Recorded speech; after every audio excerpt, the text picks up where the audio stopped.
travailler sur l'égalité femmes-hommes, c'est travailler sur tous les champs de connaissances, c'est questionner la sphère la plus intime comme la sphère la plus publique, c'est évidemment toucher à l'histoire et à la culture, c'est aussi questionner nos habitudes, des choses les plus quotidiennes aux choses les moins évidentes. Et puis finalement c'est questionner l'ensemble des rapports de domination qui touchent les individus, et donc c'est cette transversalité qui me semble importante à faire ressortir, et c'est en tout cas dans le questionnement que je l'attends.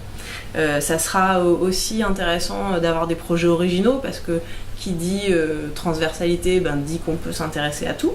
Donc s'intéresser à tout, ça permettra, j'espère, de faire ressortir des sujets un peu nouveaux, des sujets dont on parle peu et qui sont des vrais points d'intention des élèves qui vont travailler sur ces questions.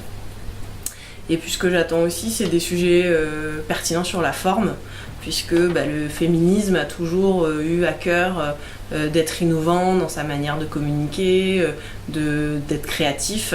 Les féministes ont toujours fait preuve d'un sens de l'humour incroyable, donc si on peut avoir en plus cette attention formelle et percutante, ça sera encore mieux. Il me semble que ce que ça peut apporter aux lycéennes et aux lycéens, c'est la compréhension du féminisme.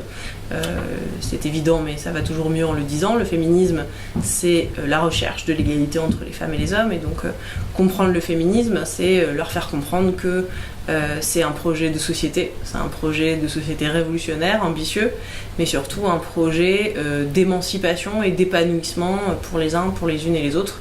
Et donc forcément, c'est forcément positif quand il s'agit d'épanouissement des individus.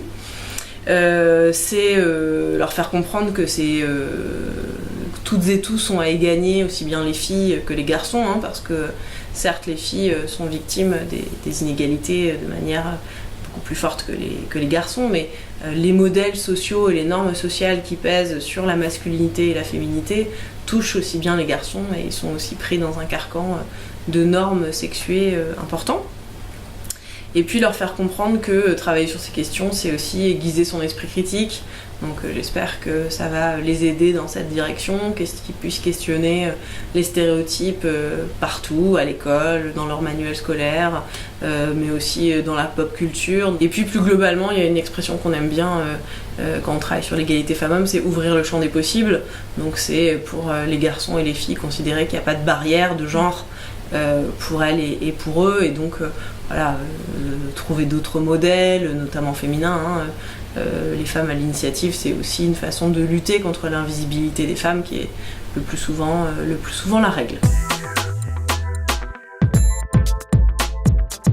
Si je devais leur dire qu'une seule chose, ce serait de leur faire comprendre que ce sont des enjeux contemporains, qu'on a un peu tendance à penser que certes ce sont des progrès récents, donc il faut faire comprendre que ce sont des progrès récents, mais qu'il n'y a pas de pente naturelle vers l'égalité. Les droits des femmes et l'égalité femmes-hommes se sont révélés au prix de hautes luttes, et que donc il y a une vigilance et un travail de tous les instants à participer au questionnement et à l'action sur ces sujets qui sont encore une fois très très actuels.